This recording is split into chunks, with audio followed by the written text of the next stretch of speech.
17h passées de 5 minutes. Merci de votre fidélité à Film FM et à cette émission Talk Politique. Nous sommes ensemble jusqu'aux portes de 18h.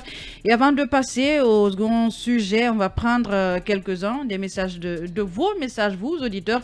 On commence par Alassane Diallo qui dit bonsoir les talkers. Excellente émission à vous et à vos millions d'auditeurs concernant cette Covid-19. Ça devient sérieux. La population et les autorités doivent prendre les choses au sérieux pour se protéger. Pour se protéger et protéger la population.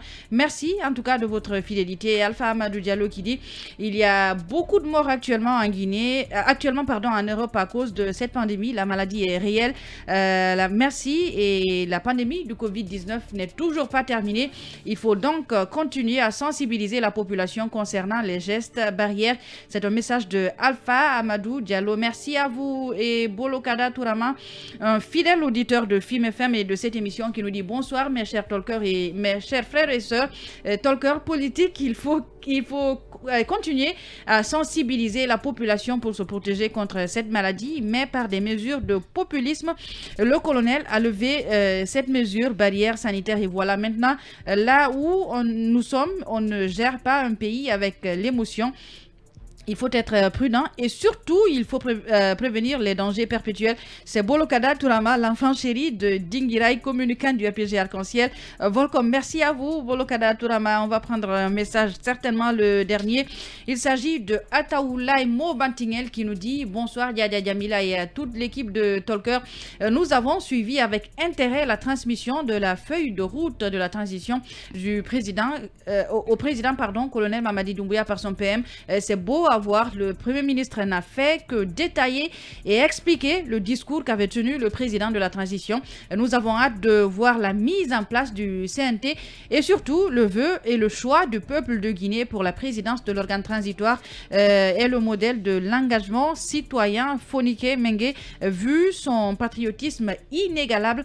C'est Ataoulaye Mobantingel de la structure Génération CDD. Merci à vous. Et justement, on s'arrête sur ce message qui parlait de cette feuille de route donc de la transition qui a été transmise au président de la transition par le Premier ministre Mohamed Beyavogui. Je le disais, les grands axes de la transition ont été dévoilés, mais la durée de la transition n'a pas pour une fois encore été dévoilée comme pendant la publication de la charte de la transition Alpha. Beaucoup de Guinéens sont sceptiques aujourd'hui. Oui, c'est vrai, cette situation encore nous retombe dessus. On pensait qu'avec cette fin d'année, avant la fin d'année, beaucoup pensaient qu'on aurait eu quand même le chronogramme et la durée de la transition. Durée de la transition. Malheureusement, ce n'est pas le cas.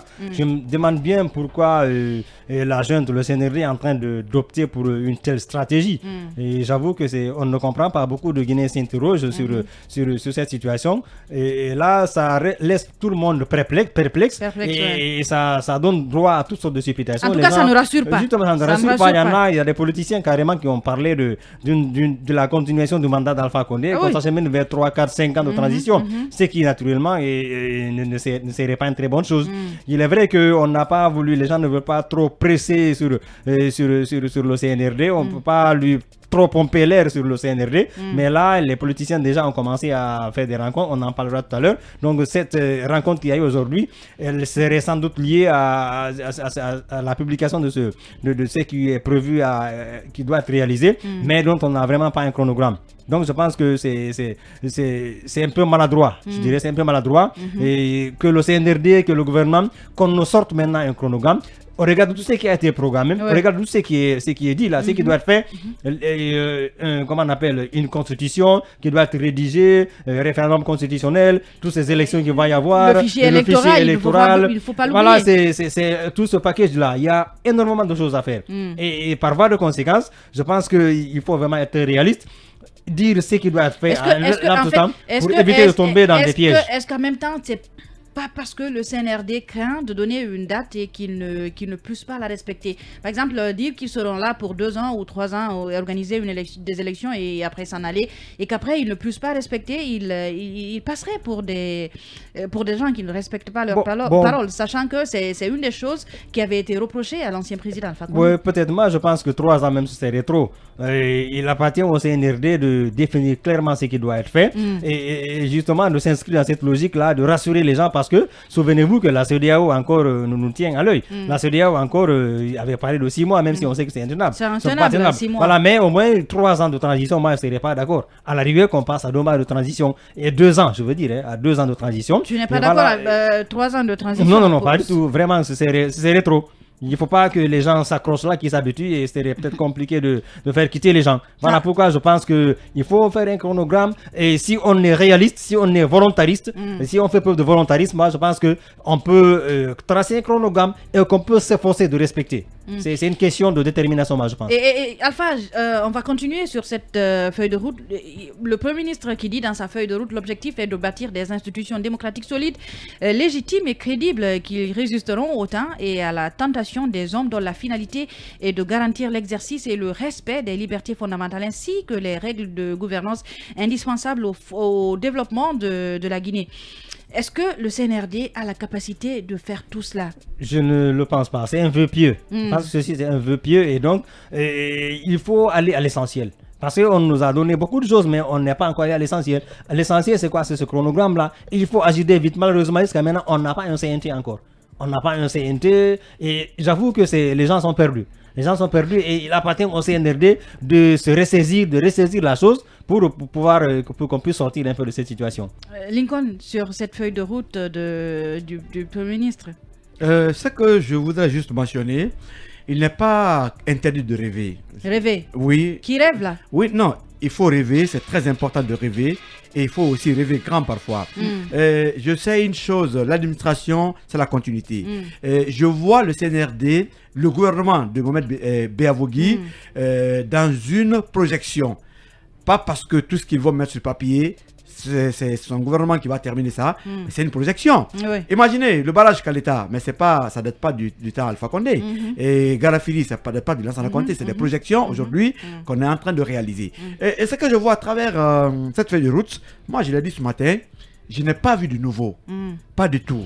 En tout cas, il n'y a pas de nouveau. Il y a tout son avec la charte de la transition. Non, c'est bon globalement. C'est complet. C'est bon. Les gens s'attendaient à ce qu'on détermine cette durée de la transition et qu'on nous dise quand un deadline pour la mise en place du CNT, ce qui n'a pas été le cas. Depuis la prise du pouvoir, le colonel président, quand même, est revenu sur tous les grands chantiers là. Il n'y a pas ce qu'il n'a pas dit dans ce que le Premier ministre a cité. En tout cas, c'est vrai. S'agissant des discours, on a été servi. Ce à quoi on s'attendait, c'était de joindre peut-être ces lignes-là à un chronogramme, un calendrier, c'est-à-dire une bonne projection. Parce que le travail est différé. Ce travail qui est fait, qui était déjà connu, c'est-à-dire verbalement connu, a été mis sur papier. Qu'est-ce qu'on aurait voulu? Que ce travail sur papier soit un peu plus complet. Les axes cités, c'est très important. Tout ce qu'il y a dedans, rien n'est à rejeter. Mais on avait besoin quand même d'un calendrier qu'on appelle chronogramme pour connaître, en tout cas, sur quel pied danser avec toutes ces propositions. C'est pas fait. Le gouvernement est obligé, une nouvelle fois, de retourner travailler pour nous proposer un chronogramme. Ce décalage-là constitue une perte de temps. Oui. Alors aujourd'hui, on devrait s'atteler à l'essentiel. La première des choses, il fallait qu'on ait au moins le CNT, ce qui est urgent. C'est vrai, aujourd'hui, on nous promet la mise en place de la CRIEF d'ici la fin de l'année. Mais avant la CRIEF, on aurait voulu... Il y a le CNT qui urge. On aurait voulu qu'il y ait le CNT. Oui. Il y a des avancées de ce côté. Les gens ont déposé les listes et on n'a pas encore le CNT. Parce que la plupart des activités dont on fait allusion seront rabattues au CNT. Sans CNT, on ne peut pas parler de la nouvelle constitution. Et aujourd'hui, jusqu'à présent... Et finalement, cette excuse du CNRD qu'ils nous servent tout le temps, disant que pour 81 places, ils ont reçu plus de 700. Non, ça passe pas. Ça ne tient pas. Non, ça ne tient pas la route. J'aurais voulu aujourd'hui qu'on nous dise que les entités qui ont déposé les listes et qui devraient le faire pouvaient opérer des changements. Par exemple, quand on dit aux partis politiques, le quota que vous avez envoyé manque de femmes, remplacer tel monsieur par une femme, je peux comprendre. Ouais. Mais la plupart des structures qui devraient déposer les listes étaient connues. Les autres troubles-fêtes qui sont venus quand même se mêler, on n'avait qu'à le retirer dedans simplement. Je prends le cas par exemple des coordinations régionales. Légalement, nous connaissons les coordinations qui existent. Ouais. Mais ces coordinations se sont entendues par rapport au choix de leurs délégués au CNT. Mais après, d'autres coordinations fantômes sont venus greffer leur liste à leur place. Moi, je retire simplement ces listes. Les partis politiques aussi, c'est la même chose parce que le vrai consensus. Oui, mais est-ce qu'ils ne craignent pas que les gens crient à l'exclusion s'ils retiraient certains des On ne peut pas faire l'omelette sans casser les œufs. Finalement, qui va arbitrer dans cette histoire de CNT? Mais qui doit arbitrer? C'est le ministère de l'administration du territoire. Le ministère refile le dossier au CNRD. Ils n'ont qu'à m'appeler, je vais arbitrer. Les structures sérieuses sont connues dans ce pays. Au niveau de la société civile, nous savons ceux qui font le sérieux. Au niveau même des religieux ou, en tout cas, des coordinations, nous connaissons les structures et quand même, comment je peux appeler ça, sérieuses. Au niveau des partis politiques, nous savons ceux qui font le sérieux. Un parti qui a fait 5 ans, 10 ans, 20 ans sans aller à une élection, c'est pas un parti. Et aujourd'hui, nous savons, en termes de représentativité, les partis qui sont quand même légitimes dans ce pays. Et ce sont ces partis-là qui sont allés pour un accord. Et le partage qui a été fait entre cette coalition est entre ces partis. Je prends l'exemple du BL. BL n'est pas d'accord. Mais la place du BL dans le partage est encore restée. Le seul parti qui a été lésé, c'est le parti modèle. Et personne ne peut dire que Aliou et ses militants ou les responsables du parti sont en train de crier sur les toits. Les autres qui s'agitent là, ce sont des objectifs ailleurs. Oui, exactement. Mais voilà. Exactement. Une fois de plus encore, pour assurer tout le monde, mettez en place le CNT. Et d'ailleurs, une commission pour l'avant-projet ou la mouture de la nouvelle constitution qui n'est pas encore faite. Ça veut dire que le travail va être prolongé, le délai, ça prendra du temps. Et quand une transition est elle est longue, plus il y a des risques. Elle est ennuyeuse et plus les problèmes risquent que ça ne réussisse pas. Alors, Diarra Guirassy, dans cette feuille de route, le Premier ministre dit, pour conduire cet agenda d'action politique dans un cadre apaisé et inclusif, un processus de réconciliation nationale sera engagé pour restaurer le tissu social et renforcer la cohésion nationale. Finalement, qu'est-ce qui est urgent dans cette histoire de réconciliation nationale? Pour moi, à mon avis, il n'y a pas d'urgence. Il faut faire exactement ce dont... Je ne comprends pas. Il n'y a pas d'urgence dans quel cadre? Il n'y a pas d'urgence pour la réconciliation nationale. À mon avis, à mon humble avis. L'urgence dans cette affaire, c'est la mise en place du CNT. L'urgence dans cette affaire, c'est de déterminer le timing de la transition. Le CNRD est en train de traîner les pas. En même temps, on prend le CNT comme si ce cadre allait résoudre tous les problèmes du pays. Ça ne va pas être le cas quand même. C'est une instance qui va jouer le rôle d'une assemblée nationale. Exact. Il y a d'autres choses qui ne soient pas forcément dans le cadre législatif. Tout à fait, tout à fait. Le CNT, normalement, le CNT ne viendra pas pour résoudre tous les problèmes, mais c'est quand même un impératif pour le CNRD de mettre en place ce CNT. C'est très important puisque c'est ce que également le peuple réclame. Et le timing de la transition, aujourd'hui, moi je n'ai jamais compris la démarche du CNRD. On ne sait pas qui sont ceux qui composent le CNRD, on ne sait pas qui sont ceux qui ont rédigé la charte. Et après, le président, quand on lui demande par rapport au timing de la transition, il dit qu'il revient au CNT de déterminer ce timing, alors que dans la charte, il n'est mentionné nulle part qu'il revient au CNT de déterminer ce timing. Et toutes les fois qu'on a posé la question, soit au porte-parole du gouvernement, soit à un autre membre du gouvernement, les réponses sont restées très évasives. Personne ne sait qui compose le CNRD et qui a rédigé cette charte. Et si le CNRD ne fait pas attention, il risque de se mettre sur le dos la population, puisque déjà sur les réseaux sociaux, on voit que les gens commencent à se focaliser sur cette question et ils sont très exigeants quant à la mise en place du CNT et la détermination du timing. Si déjà ils commencent à traîner sur la question, ça va faire ça va quand même faire révolter la population et après ils vont exiger parce qu'aujourd'hui il faut se dire la vérité. L'internet est là. Est-ce qu'ils ne vont pas se dire de toute façon c'était un mandat qui était engagé, c'était parti pour 6 ans pour Alpha Condé. Lincoln, attends, sauf que c'était un mandat illégal. Illégal, mais il avait commencé, tout avait été, Alpha Condé avait commencé son 3e mandat et tout partait sur je dirais pas sur de bonnes bases, mais en tout cas tout était en train de marcher. Et le CNRD pourrait se dire qu'ils ont sauvé une situation, ils peuvent peut-être rester là le temps de terminer cette... non, pas du tout. Le mandat d'Alpha Condé. Ce mandat peut-être, ou 3 ou 4 ans. Ce n'est pas du tout une raison valable, à mon avis.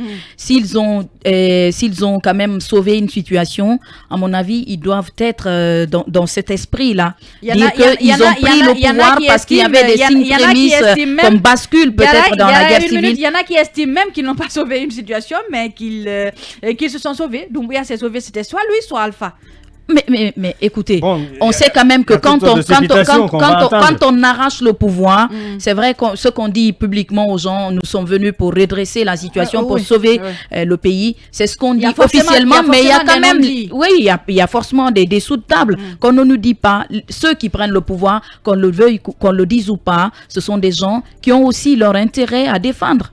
Ça, il faut vraiment pas l'hypothéquer. Qui défendent aussi l'intérêt. Qui défendent leur intérêt. Ça, il faut même pas. On était dans une sorte d'impasse où les gens étaient vraiment dans la résignation. Et ce régime d'Alpha Condé avait fini par casser tout ce qui est contre-pouvoir. Pas d'opposition, pas une véritable liberté d'opinion ou d'expression. Les gens étaient bâillonnés, ils étaient en prison. Vous rendez-vous compte que c'était une situation vraiment invivable. Donc si à un moment donné, un bon matin du 5 septembre, on voit le groupement des forces spéciales. Oui, du 5 septembre, on voit les groupements de forces spéciales débarquer pour déloger Alpha Condé. En tout cas, ce qui reste clair, c'est un sauvetage qu'ils ont fait. Il faut que nous soyons très exigeants face à ce CNRD. Pourquoi? Parce que le militaire, il est fait pour recevoir, exécuter des ordres, mais pas donner des ordres. Quand on donne beaucoup de temps à un militaire pour qu'il ordonne, il va aller à la dérive. Et c'est ce qu'il faut éviter.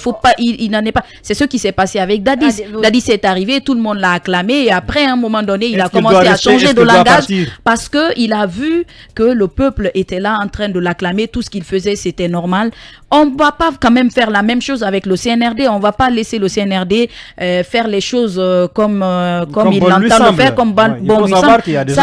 Ça peut pas aller. Il faut quand même une pression pour pouvoir cadrer ce CNRD là, sinon ça va aller à la dérive. Lincoln. Et pratiquement avec cette feuille de route du gouvernement, moi j'ai vu apparaître une idée sur le timing de la transition. Ah bon? Par exemple, oui, quand on met les élections au niveau de cette feuille de route, on parle des communales, tout le monde sait qu'il reste moins de 2 ans aux exécutifs communaux de terminer leur mandat. Donc, s'il faut attendre... En même temps, tous n'avaient pas été mis en place. On se rappelle. Non, de toute façon, globalement, c'est pourquoi je dis pas moins de 2 ans. Il reste à beaucoup aujourd'hui 1 an, 8 mois ou 10 mois, la plupart, il reste au moins 2 ans. Donc, si on se fie sur ce qui est mis sur cette feuille de route par rapport aux élections communales, forcément, il faut aller avec une durée minimum de 2 ans. Parce que 2 ans, ça sera la fin des mandats des exécutifs communaux. Et avec ça, qu'est-ce qui va se passer? Peut-être que quelqu'un rappelait ce matin, on peut écourter le mandat peut-être de ces communes. C'est possible, tout comme on a écouté le mandat du président Alpha Condé. Puisqu'on peut engager aussi des audits au niveau de ces mairies. Et dans la gestion, parfois, est catastrophique. Mais à l'intérieur, c'est pire, puisque vous savez, à l'image des institutions du pays, les communes étaient également à lambeau. La gestion n'était pas du tout saine. Mais l'un dans l'autre, la transition, on peut comprendre jusqu'à une période de 2 ans, mais il ne faut pas aller au-delà. Le travail qui est quand même sur le papier est bon et grand. Mais le pouvoir civil qui viendra pourra bientôt terminer parce qu'on a comme l'impression que l'idée que ces militaires dégagent, c'est de très bonnes idées en termes de gouvernance. Donc quand on suit cette feuille de route, ça peut être également une mission pour les gouvernements. Le prochain gouvernement civil qui va venir, c'est très important. On balise le sommet, on pose des actes, mais on n'est pas obligé de terminer. Allons à l'essentiel. Le seul bémol par rapport à ce qui a été publié, en tout cas pour ce qui doit être fait dans les prochains mois et peut-être années, c'est un peu le fait d'organiser séparément toutes ces élections-là. Je pense qu'on aurait pu peut-être se faire une économie. Oui, il y a des élections locales et communautaires avec des élections législatives.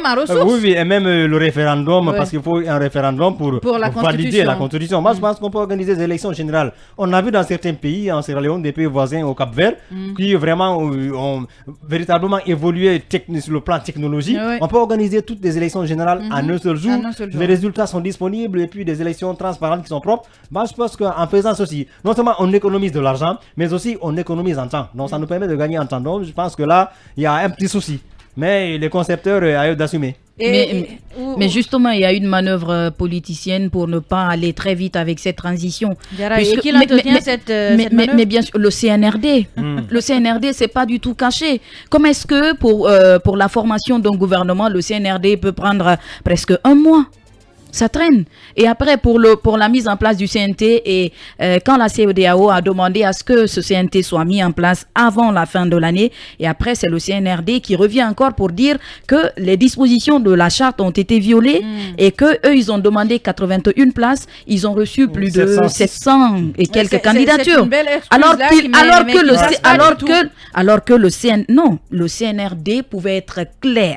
C'est ce que je dis. En fait, l'excuse, elle ne passe pas. Exactement, ça ne passe pas. Il y a une manœuvre politicienne pour ne pas aller très vite à l'élection, à la prochaine élection. Ça, il faut le dire. Parce que quand vous prenez les élections qui sont citées dans la feuille de route, vous voyez les communales, les législatives, la présidentielle, et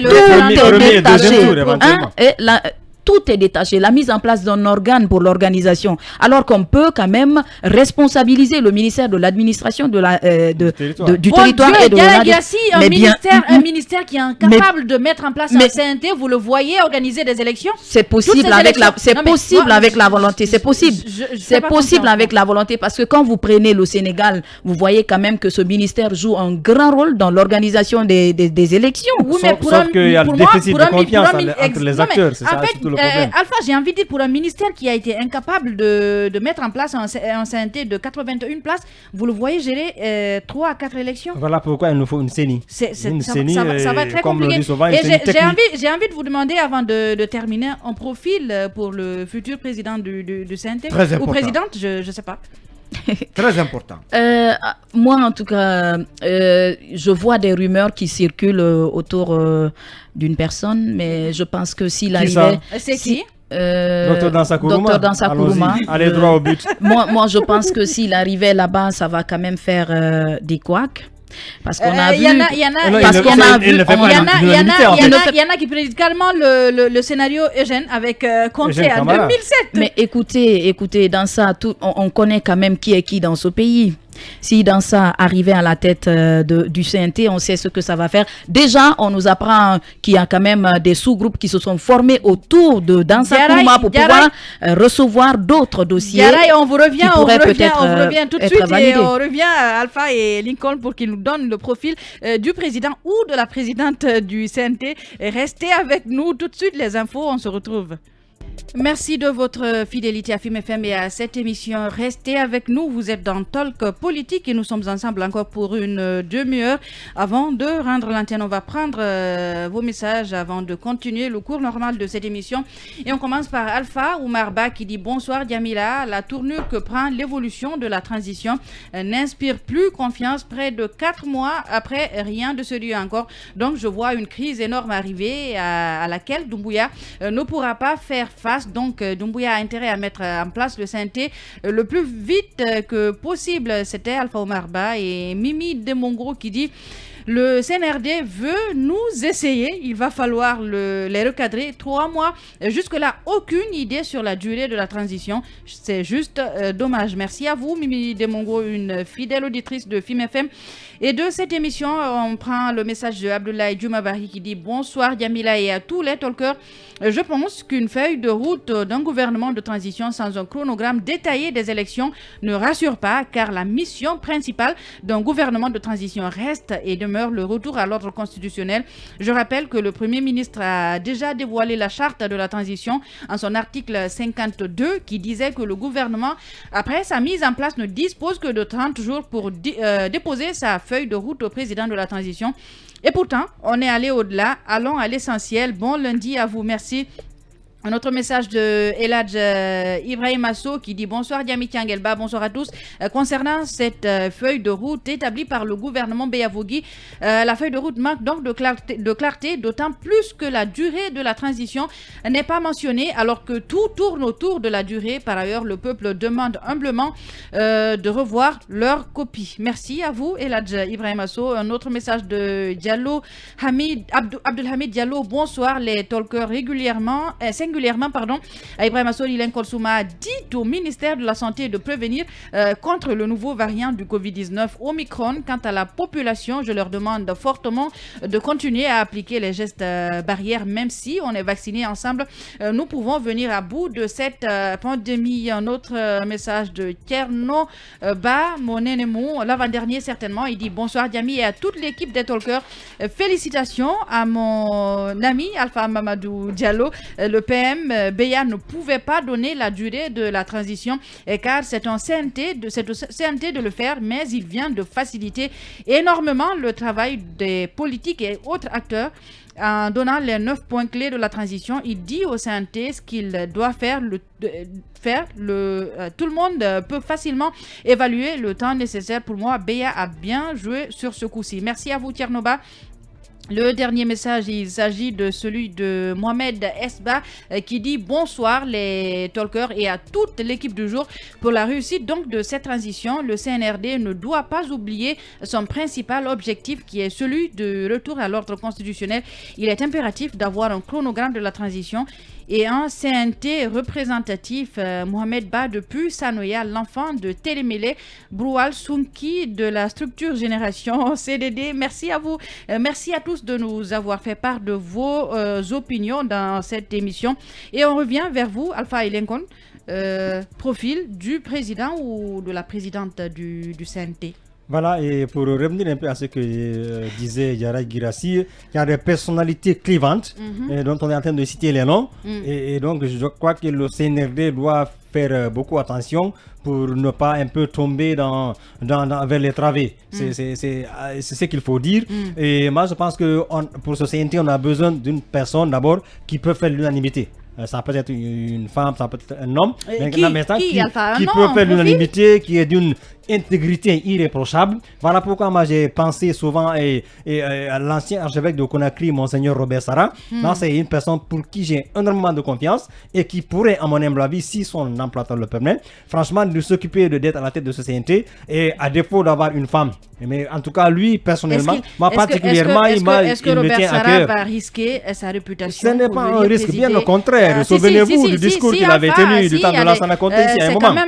C'est quand même un risque de présider le CNT dans le contexte actuel. Bon, est-ce qu'il faut appeler ça un risque? Il vient au service de la nation. Il vient au service de la nation et comme ça, s'il trouve que ça ne marche pas, il peut carrément reculer et dire non, on m'empêche de travailler. Vous savez, c'est un homme quand même qui dit la vérité. C'est un religieux très respecté tant en Guinée que sur le plan international. Moi, je pense qu'il peut faire l'affaire et à défaut d'avoir une dame aussi, parce qu'il faut essayer aussi les dames à un moment donné. À ce poste aussi important. Pour une dame? Bon, les dames qui pourraient peut-être jouer ce rôle, je pense à Madame Sarandaraba par exemple. Voilà, même si là également, il y a des... C'est son opinion, on laisse aller. Je pense à cette dame, je pense que ça pourrait aussi faire l'affaire. Il y a plein d'autres personnes, des Guinéens, et de la diaspora ou d'ici qui quand même, qui pourraient bien faire l'affaire, pourvu qu'ils soient d'une intégrité irréprochable. J'insiste encore sur cette expression. Lincoln, pas d'accord avec Alpha, un profil ou peut-être un nom d'une femme ou d'un homme? Non, parmi ces femmes, il y en a encore qui peuvent faire l'affaire. Hein.